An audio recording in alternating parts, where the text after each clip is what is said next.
آپ کسی بھی زبان کے طالب علم سے پوچھئے کہ جو زبان وہ بولتا ہے یا پڑھتا ہے یا لکھتا ہے اس کے حروف تہجی کی تعداد کتنی ہے، وہ آسانی سے بتا دے گا کہ اتنی ہے۔ ہم جیسے لوگوں سے بھی اگر پوچھا جائے کہ انگریزی کے حروف تہجی کتنے ہیں تو ہم فوراً کہیں گے کہ وہ 26 ہیں۔ عربی کے بارے میں ہم بتا سکتے ہیں کہ وہ کتنے ہیں، لیکن یہی بات جب اردو حروف تہجی کے بارے میں کی جاتی ہے تو نہ صرف ہمارے طالب علم بلکہ علماء تک اس معاملے میں کنفیوز ہیں۔ ٹھیک ہے، کچھ معاملات ایسے ہوں گے جن کی بنا پر اس کا تعین مشکل ہوگا، لیکن علماء کے مسئلے کو طالب علموں تک لے کے آنا کتنا درست ہے؟ کیا طالب علم کی آسانی کے لیے یہ نہیں کیا جا سکتا کہ ان کی تعداد متعین کر دی جائے؟ یہ وہ سوال ہے جو ہم نے کیا ہے ڈاکٹر ارشد محمود ناشاط صاحب سے۔ ویڈیو کی طرف جاتے ہیں، لیکن اس سے پہلے اگر آپ چاہیں کہ شوق کا یہ سلسلہ تعلق میں بدل جائے تو چینل سبسکرائب کر لیجیے۔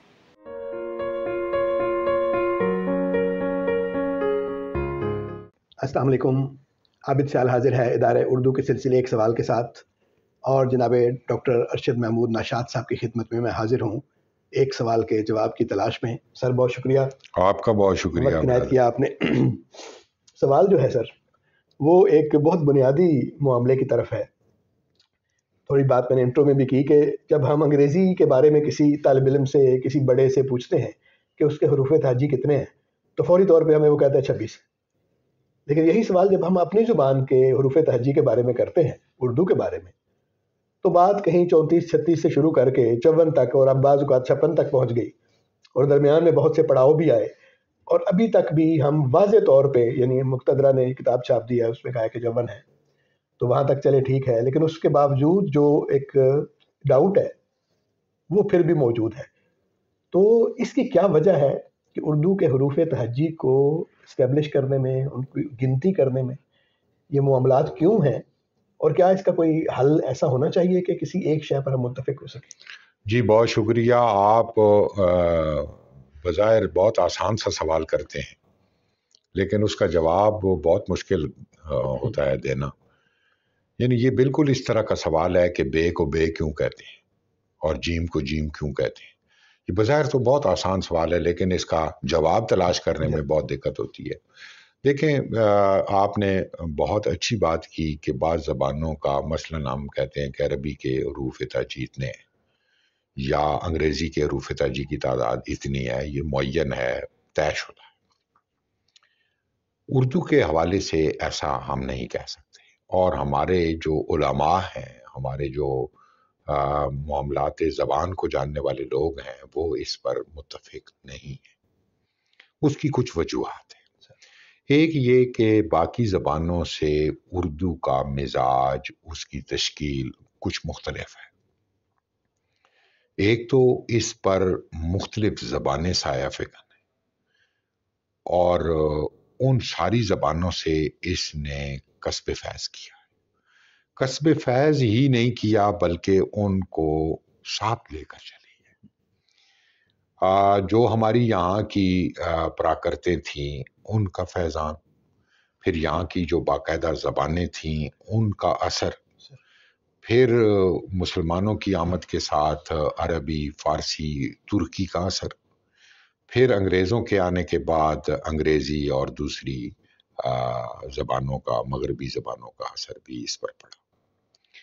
اب مسئلہ یہ تھا کہ چونکہ کوئی باقاعدہ ادارے موجود نہیں تھے یا باقاعدہ کوئی ایسا انتظام نہیں تھا کہ کن لفظوں کو کس طرح سے ہم نے قبول کرنا ہے۔ ابتدا میں آپ دیکھتے ہیں تو یعنی جیسے جیسے پرانے ہمارے کوئی خطی نسخے یا کوئی چھپنے چھپانے کی سہولتیں 1800 میں شروع ہو گئیں، تو وہ ہم دیکھتے ہیں تو وہ املا یا اس کو جس طرح سے لکھا گیا آج وہ درست نہیں ہے۔ اس لیے درست نہیں ہے کہ اس وقت بہت سارے حروف کی شناخت اس طرح سے نہیں کی گئی تھی۔ اندازہ ایک قرینہ یا ایک دوسرے لفظ سے ممتاز کرنے کے لیے اس کو کوئی نہ کوئی نشانزاد کر کے وہ بنا دیا گیا تھا، لیکن وہ ایک ارتقائی شکل تھی، اور ظاہر ہے یہ پہلے جو ہماری حائیہ آوازیں ہیں 10، یہ اس میں شامل نہیں تھی۔ باقی حروف تو وہی تھے جو عربی اور فارسی میں آئے، لیکن وہ جب یہاں پہنچے تو یہاں پر کچھ آوازیں ایسی تھیں جن کا مخرج یا جن کی ادائی مختلف تھی.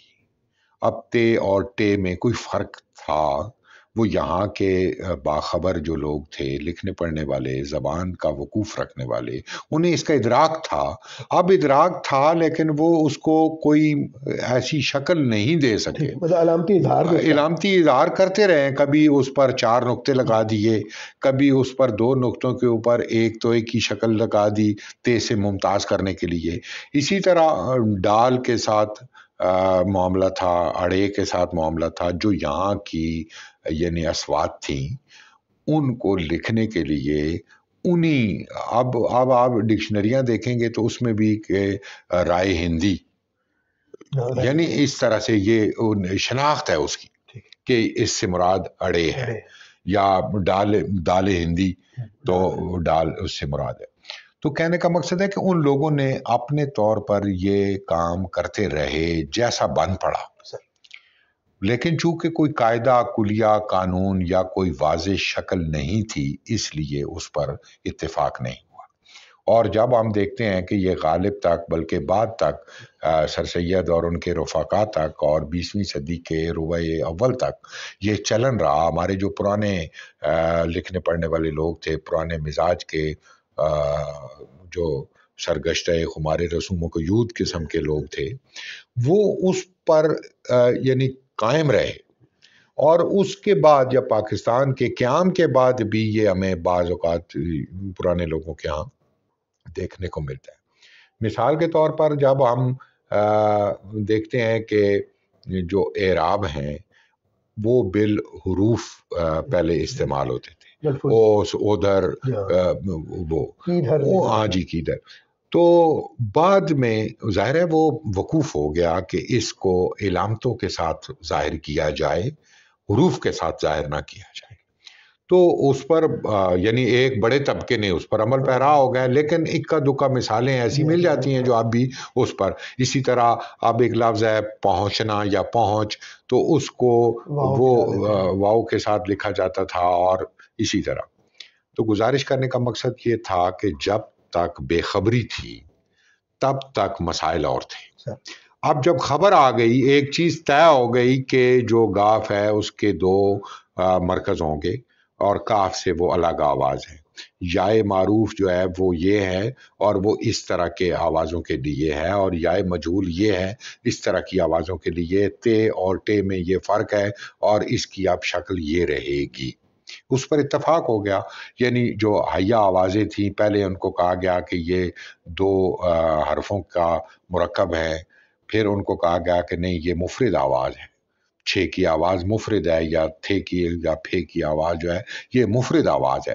اور ٹھیک ہے، اس سے ظاہر ہے ایک ہی وہ آواز گنی گئی تو درست ہو گیا. لیکن اب مثال کے طور پر یعنی اختصاص ہے نا ہائے ملفوظی کا اور ہائے اس کا جو مختفی ہے یا ہائے جو مخلوط ہے، اس میں فرق ہے نا. ایک ملفوظ کے ساتھ وہ آ رہی ہے، اس کو اس طرح سے نہیں لکھا جائے گا. یعنی کسی بھی لفظ مثلا ہاتھی ہم لکھتے ہیں تو ہائے 2 چشمی سے ہم نہیں لکھیں گے، یہ طے شدہ بات ہے. اب اگر کوئی لکھتا ہے تو وہ گویا مذاق کر رہا ہے. اس طرح سے بہت سارے لفظ جو ہائے مختفی کی جگہ پر ہائے مخلوط سے لکھے جاتے ہیں ان کو بھی ہائے مختفی سے یا ہائے ملفوظی سے لکھا گیا. ٹھہرنا، اب ٹھہرنے میں پہلے آپ دیکھیں تو اس کے ٹھے بھی نہیں تھی چونکہ، اور ٹے بھی نہیں تھی، تو تے کے آگے ہے لٹکن والی اور رے کے ساتھ نون الف نا. اب جو مخطوطہ شناس ہیں وہ جب اس کو پڑھیں گے اور وہ سیاق و سباق کے ساتھ اس کو متعین کریں گے تو وہ بتائیں گے کہ یہ ٹھہرنا ہے اور تیرنا نہیں ہے، یا تیرنا نہیں ہے، یا ترنا نہیں ہے، یا اس طرح. تو وہ دشواریاں تو تھیں، اصول چونکہ نہیں تھے، اس لیے لوگوں نے اپنی اپنی مرضی کے مطابق وہ اس کو کر دیا. اب سر بات یہ ہے کہ حروف کی تعداد کتنی ہے، یہ یعنی علماء نے اس کو واضح کیا کہ یعنی وہ آوازیں جن کو کل تک ہم پرانی اس املا میں پرانے حروف کے ساتھ لکھتے رہے وہ نہیں ہیں. وہ اب چونکہ ایک الگ آواز رکھتے ہیں. اب لے جیسے لام اور اے کا جو مرکب ہے جس نے ایک الگ آواز پیدا کی ہے، اس کو آپ اگر لام اور ہے کے ساتھ الگ الگ لکھیں گے تو وزن کے مسائل پیدا ہوں گے. جیسے چولہا ہے، چولہا ہے، سرانہ ہے. رے کے ساتھ جب ہم اس کو پڑھیں گے تو سرہانہ جو ہے وہ سرہانہ نہیں، سرہانہ نہیں ہے، سرانہ کے وزن پہ ہی. ہاں جی. اور وہ رے ہے چونکہ سرانے میل کے آہستہ بولو، یعنی ایسا نہیں ہے کہ سرہانے سرانہ ہے. تو یہ اب یعنی رے اور ہے کے ساتھ ایک آواز مشخص ہو رہی ہے. جب مشخص ہو رہی ہے تو وہ شروع میں بھی آ سکتی ہے، وہ درمیان میں بھی آ سکتی ہے. یہ لازمی نہیں ہے کہ اس سے کوئی لفظ شروع ہو، یہ ضروری نہیں ہے کہ اس پر کوئی لفظ ختم ہو. ٹھیک ہے. اب میرا گزارش کرنے کا مقصد یہ ہے کہ ان آوازوں کو ہم گنیں گے، ان کو کاؤنٹ کریں گے. اسی طرح بعض ہمارا جو اختلاف ہے وہ یہ ہے کہ الف مدہ کیا ایک الگ آواز ہے یا نہیں. دیکھیں جو ہم باقی حروف کے ساتھ کر رہے ہیں، حرف کی شناخت کیا ہے، اس کے آنے سے معنی بدل جائیں. پہلی ایک اس کی کہ یعنی وہ آئے کسی مارفیم میں تو اس کے معنی بدل جائیں. جیسے ہم کہیں ماں اور مان، اب نون غنہ الگ ہے نون سے اس لیے کہ اس نے معنی تبدیل کر دی. جب تبدیل کر دیے تو اب وہ شروع میں آیا ہے یا آخر میں آیا، یہ بحث نہیں ہے، وہ کہیں بھی اپنی جگہ بنا سکتا ہے. اب جب ایسا ہے تو آپ مثلا الف مد آ اور الف میں فرق ہے. الف مد آ بعض اوقات کیا ان اور آن دونوں میں فرق ہے، اور جب فرق ہے تو گویا اس نے اپنی ایک جگہ بنائی ہے. اور اس جو حرف کی کہ ایک آواز کی نشانی ہے وہ، اور یہ کہ اس کے استعمال سے کسی بھی اس کا معنی بدل جاتا ہے. یعنی وہ عقلی جوڑا کم سے کم عقلی جوڑا جس میں معنی تبدیل ہو جائے کسی حرف آواز کی وجہ سے، وہ الگ حرف کے طور پر گنا گیا. یہ جدید لسانیات کے ماہرین کا. لیکن اس پہ ایک چھوٹا سا سوال جو میری گزارش ہے وہ یہ ہے کہ دیکھیں جب ہم ماں کہتے ہیں، یعنی عام طور پر یعنی جو عمومی ایک ویشے مجھے زیادہ پتہ نہیں ہے، یعنی کانسونیٹس جو ہیں ان کے لیے حروف ہوتے ہیں، حروف تہجی جو ہیں وہ کانسونیٹ کی آوازوں کے لیے زیادہ تر ہیں. ان کو جب ہم ماں کہتے ہیں تو آپ اصل میں تو آ کہہ رہے ہیں، اور آ جو ہے میم الف ما، اس کو آپ نیزل کر رہے ہیں صرف. یعنی ماں کی آواز کو آپ یعنی سیدھا بولنے کے بجائے اس کو نیزل کر رہے ہیں، نون انفی کر رہے ہیں اس کو. تو صرف اس کی نشانی کے طور پہ وہ ہے، ورنہ اس کی الگ سے تو کوئی ایسی چیز موجود نہیں ہے. دیکھیں وہ یا اسی طرح نہیں ہے جیسے وہ این کے ساتھ بھی آ جاتا ہے، آ کے ساتھ بھی آ جاتا ہے، او کے ساتھ بھی آ جاتا ہے. وہ آتا ہے تو اپنی شکل تبدیل کرنے کے ساتھ ساتھ اس کا معنی اور وہ بھی تبدیل ہوتا ہے نا. دیکھیں آپ رک نہیں رہے نا. دیکھیں جب آپ مان کہتے ہیں تو آپ نے میم اور نون کے درمیان ایک الف ہے جی، تو وہ میم شروع ہوتا ہے اور الف سے ہوتا ہوا نون پہ جا کر ختم ہوتا ہے. لیکن جو ماں ہے یہ تو الف کے ساتھ ہے، یہ الف کے بعد تو نہیں آ رہا. دیکھیں میں یہ گزارش کر رہا ہوں کہ آپ نے یہ کہا کہ جو مسوتہ ہے اس کے لیے حرف کی ضرورت نہیں ہے، یہ میں سمجھاؤں. جی تو یہ جو مان کے اندر الف ہے یہ کیا مسوتہ نہیں ہے نا سر؟ تو وہ کیوں ظاہر ہو رہا ہے؟ نہیں وہ الف سے ہی ظاہر کر دیا نا سر. تو وہ الف ہی مسوتہ ہے. جی اسی طرح نون غنہ ہی مسوتہ ہے. حروف علت جو ہیں وہ سارے واولز ہی ہیں نا سر. جی وہ آپ حروف کے ذریعے ہی واولز کو ظاہر کرتے ہیں. انگریزی میں بھی ہے، ہمارے ہاں بھی ایسے ہی ہے. ہمارے ہاں اعراب بھی جو ہیں مطلب زبر زیر پیش جو ہیں یہ بھی واولز کی علامتیں ہیں. میرے کہنے کا مطلب یہ ہے کہ نون غنہ جو ہے جی اس کو کیا سمجھیں گے کہ یہ کیا ہے، یعنی یہ واول ہے یا کانسوننٹ؟ دیکھیں کانسوننٹ نہیں ہے، واول ہے، لیکن ایک پلیس ہے اس کی، ایک جگہ ہے اس کی، وہ لفظ کے درمیان میں بھی آتا ہے. وہاں آپ کیا کریں گے؟ یعنی یہ ضروری نہیں ہے کہ یہ خالی ماں اور ماں میں فرق ہے. آپ کے اچارن میں، آپ کے تلفظ میں، آپ کی ادائی میں فرق آ رہا ہے.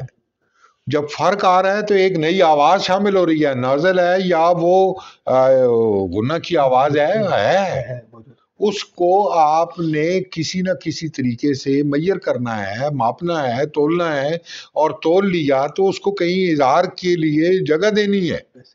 آپ جگہ نہیں دیں گے تو وہ اب دیکھیں نا، مثلا ایک واو معدولہ ہے، وہ واو معدولہ پڑھنے میں نہیں آتا، اس کے لیے ہم نے ایک اختصاصی نشان سا لگایا ہوا ہے کہ واو کے نیچے ہم ایک علامت سی ہم نے لگا دی، زیر لگائے تھے، خواب جیسے لکھتے. ٹھیک ہے. ہاں، اب میں یہ کہتا ہوں بھائی جب وہ پڑھنے میں نہیں آ رہا تو اس کو کیوں لکھا جاتا ہے؟ ٹھیک، یہ اس لیے لکھا جاتا ہے کہ ہمارا اس کا لکھنے کا ایک روایت ہے، اس روایت کے احترام میں اس کو لکھا جاتا ہے، اور جی سمجھ آئے گی. ٹھیک ہو گیا. تنخواہ ہے یا اور اس طرح کے جتنے لفظ ہیں ان سب میں وہ واو معدولہ کا استعمال ہم کرتے ہیں. اب جو سوال ہمارا یہ تھا کہ الف مدا اور الف پر لوگوں کا جو اختلاف ہے حروف کے حوالے سے کہ کیا حرف ہے یا نہیں، اگر وہ حرف نہیں ہے تو ڈکشنریوں میں اس کو الگ الف سے کیوں کیا جاتا ہے؟ ایک طالب علم کو آپ کیسے سمجھائیں گے؟ کہ اصل بات یہ ہے کہ مثلا یہ علماء کے مسائل ہیں، ایسے میں نے تو ایک بات کہی، اور یہ آپ جو باتیں کر رہے ہیں جو علماء نے باتیں کی ہیں وہ ظاہر علمی معاملات ہیں تو اس پر اختلاف ہوتا ہے، اور یہ ظاہر علماء کے کرنے کی چیزیں ہیں. بالکل. لیکن جو طالب علم ہے اس کے لیے بہت واضح ہونا چاہیے. اس کے لیے جیسا آپ نے فرمایا نا کہ بھائی مثلا یہ سارے جو جدید املا کے طور طریقے تھے ان کو پیش نظر رکھتے ہوئے اب جو حروف کی تعداد 54 قرار دی گئی ہے، یعنی ہمارے بعض محققین جیسے ڈاکٹر آتش درانی تھے، اللہ غریق کی رحمت کرے انہیں، وہ فرمایا کرتے تھے کہ حروف کی تعداد بڑھ رہی ہے، مسلسل بڑھ رہی ہے. یعنی جب کسی چیز کا ہمیں وقوف نہیں ہے وہ کسی مرحلے پر ہو جاتا ہے، ہو جائے گا تو کیا اس کا دروازہ ہم بند کر دیں؟ اچھا، جتنے یہ ہمارے حروف ہیں ان کے ساتھ ایک دلیل، ایک شہادت، ایک اصول، ایک قاعدہ آ رہا ہے. اب جیسے میں نے کہا کہ لام اور ہے کے اشتراک سے جو حرف ہمارے پاس موجود ہے اس کا ایک جواز ہے کہ ہماری شاعری میں، ہمارے ادبیات میں وہ استعمال رہا ہے. اس کا وزن بھی اس وقت اس کو لکھنے کا وہ طریق تھا تو اسی طریق پر وہ لکھا جاتا رہا. اب چونکہ اس کے لیے ایک الگ گھر بن گیا ہے، ایک الگ اس کی علامت وضع ہو گئی ہے اور اس پر اتفاق ہے بہت سارے لوگوں کا، تو اس کو رواج دینا چاہیے. تو میں یہ کہتا ہوں کہ کسی زبان کے بہت زیادہ حروف کا ہونا یعنی یہ وبال تو ہے. بہت ساری آوازیں ہوں گی تو ظاہر ہے وبال ہے، لیکن یہ کہ آپ باقی دنیا کے جو رسم الخط ہیں ان کا بھی حال دیکھیں تو کچھ اسی طرح سے ہے. مثلا میں دیوناگری یا گرمکھی سے تھوڑی تھوڑی آشنائی رکھتا ہوں. اب وہ ایک ہی حرف پر بعض اوقات ایک نقطہ لگانے سے دوسرا حرف وہ لے لیتے ہیں، اس کے اوپر کوئی خاص علامت لگانے سے وہ کوئی مطلب الگ آواز لے لیتے ہیں، بندی یا وہ کوئی بھی. میں یہ کہتا ہوں کہ انگریزی والوں میں اب دیکھو انہوں نے اپنے حروف تو متعین کر دیا، بتا دیا یہ ہے، لیکن جو آوازیں ہیں وہ ان میں نہیں ڈلتی. اس پر بھی اگر غور و فکر کر کے ہم دیکھیں کہ ان کے تلفظ کو، ان کی اس اچارن کو ہم ملحوظ رکھیں اور اس پر غور و فکر کریں تو یقینی طور پر ہمیں ویریشن نظر آئے گا، اور ہم یہ کہیں گے کہ یہ دال تو انہوں نے کہا نہیں، ڈی کی آواز تو انہوں نے وہ نہیں پرفارم کی، یہ تو کوئی ڈی اور ایچ کے ساتھ مل کر ہے، وہی ہمارے ہاں تھے بن گئی، ہم نے اس کو مشخص کر لیا. یعنی میں یہ سمجھتا ہوں، یہ اگرچہ ایک بہت طالب علمانہ بات ہے کہ ہم نے اپنی ان آوازوں کے ذریعے ہم دنیا کے مختلف خطوں کی زبانوں کو ٹھیک ادا کرنے پر قادر ہیں. بہت اچھی بات کیا. یہ ہماری ورائٹی ہے، یہ ہماری وسعت ہے. اب ظاہر ہے جہاں وسعت ہوگی وہاں مسائل ہوں گے، اور جہاں مسائل ہیں ان کو حل کرنے کے لیے کوئی نہ کوئی راستے نکلتے رہیں گے.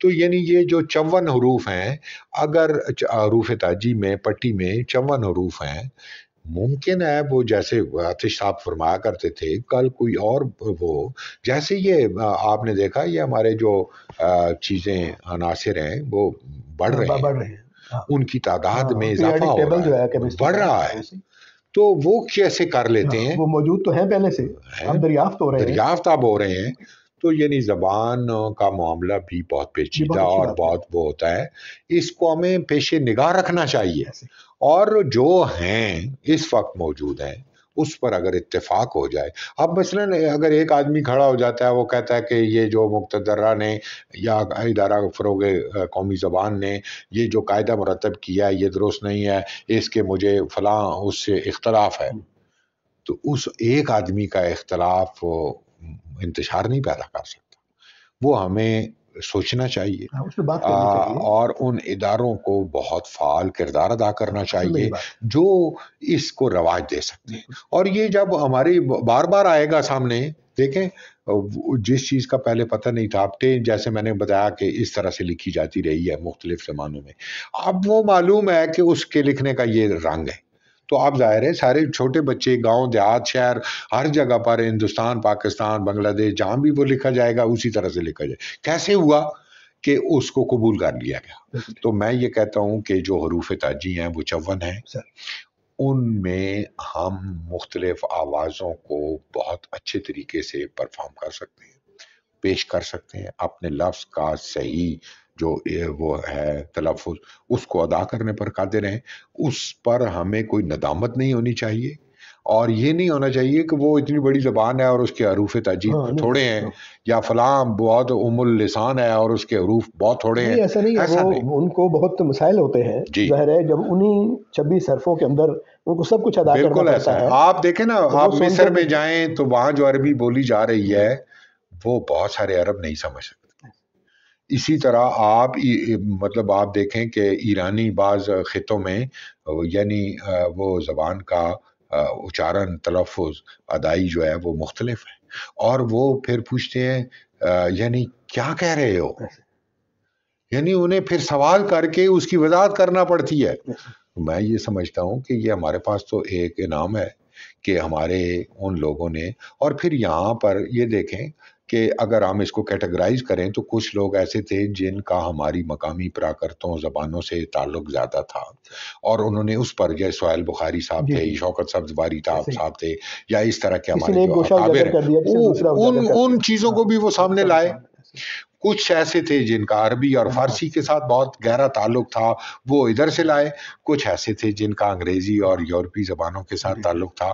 تو وہ وہاں سے لائے اور یہ ہم نے بہت کچھ حاصل کیا اب یعنی کمی ہوگی خرابی بھی ہوگی مسائل بھی ہوں گے لیکن ایسا نہیں ہے کہ اس کو ہم پریشان نظری کا ایک وہ شاہکار ایسا نہیں بہت اچھی جگہ پہ آپ نے اس کو ختم کیا ایک بات جو ہے اس سے اختلاف ہے تھوڑا سا وہ کسی وقت اور کریں گے لیکن وہ ظاہر ہے اس سوال سے متعلق نہیں ہے یہ دو چشمی ہے سے شروع ہونے والا اور معاملہ جو ہے اس پر الگ سے بات کرنے کی ضرورت ہے کیونکہ اس پہ بھی ایک بہت بڑا مغالطہ ہے میرا خیال ہے کہ یہ رسم الخط کے مسائل جو ہے یہ اصل میں دیکھیں نا خطاط جو تھے نا کاتب جو تھے انہوں نے آرائش پیدا کرنے کے لیے مختلف صورتیں اختیار کی اب مثلاً وہ نستعلیق میں لکھنے کے اور طریقے ہیں نسخ میں لکھنے کے اور طریقے ہیں ثلث میں لکھنے کے اور طریقے ہیں شکستہ میں لکھنے کے اور طریقے ہیں آپ کو پتہ ہے درست ہے لیکن چونکہ ہم نے اپنے اردو کے لیے زیادہ اس کو استعمال کیا نستعلیق کو ہم نے تسلیم کر لیا اور زیادہ ہماری کتابیں اسی میں آ رہی ہیں مذہبی ٹیکسٹ اگرچہ ہم نسخ میں لکھتے ہیں لیکن اس کا ایک غالب جو ہمارا تدریسی اور تعلیمی نظام ہے وہ بالعموم نستعلیق سے ہے اب مثال کے طور پر ایک خطاط نے اگر آرائش کرنے کے لیے علی کو بڑی اے کے ساتھ لکھ دیا تو وہ اس کا وہ بیوٹیفیکیشن ہے اس کا اپنا رنگ ہے وہ آرٹ ہے اس کو ہم اصول نہیں بنائیں گے اسی طرح اگر وہ ہائے دو چشمی سے اس نے کسی لفظ کا آغاز کر دیا ہم اس نے لکھ دیا ہم تو ہم کو ہم ایسے نہیں لکھیں لیکن سر دو شکلیں جی اس کی جو دو شکلیں ہیں وہ خطاطوں نے واضح کی ہوئی ہیں ہائے دو چشمی کی دو شکلیں ہیں درست ایک وہ شکل ہے جو مخلوط صورت میں آئے گی ایک وہ شکل ہے جو آغاز کی شکل میں آئے گی اور وہ الگ ہے لکھنے میں الگ ہے اس پہ کبھی انشاءاللہ پھر بات کریں گے کہ اور وہ جو ہماری جو پٹی ہے آپ دیکھتے ہیں جب یہ لکھتے ہیں مرکز زریں وغیرہ جو ہے تو جب اس کی ہے کی شکلیں جی بتاتے ہیں تو اس میں الگ سے وہ دونوں شکلیں بتائی ہوئی ہیں بتائی ہوئی. کہ اگر دو چشمی سے آپ آغاز کرنا چاہیں گے تو اس کی شکل اور ہے، جب آپ مخلوط کے طور پہ کرنا چاہیں گے تو اس کی شکل اور ہے. لیکن وہ چونکہ ظاہر ہے بہت باریکی کا نہیں کام ہے، وہ خطاطی اور وہ دیکھو نا خطاطوں کا اور اہل ہنر کا وہ تھا، اور وہ چل رہا ہے اب بھی. بنیادی طور پر لیکن قلم سے لکھنے کا نہیں وہ بات آپ کی درست ہے، لیکن دیکھیں جب ہم اس کو تدریسی ضرورتوں کے تحت کسی دائرے میں لائیں گے، اصول وضع ہوں گے، پھر انتشار سے بچنا مقصود ہے. اب اگر وہ آئے لٹکن سے کسی لفظ کا آغاز کرنا ہے تو اس میں کیا کباہت ہے؟ کوئی کباہت نہیں ہے نا.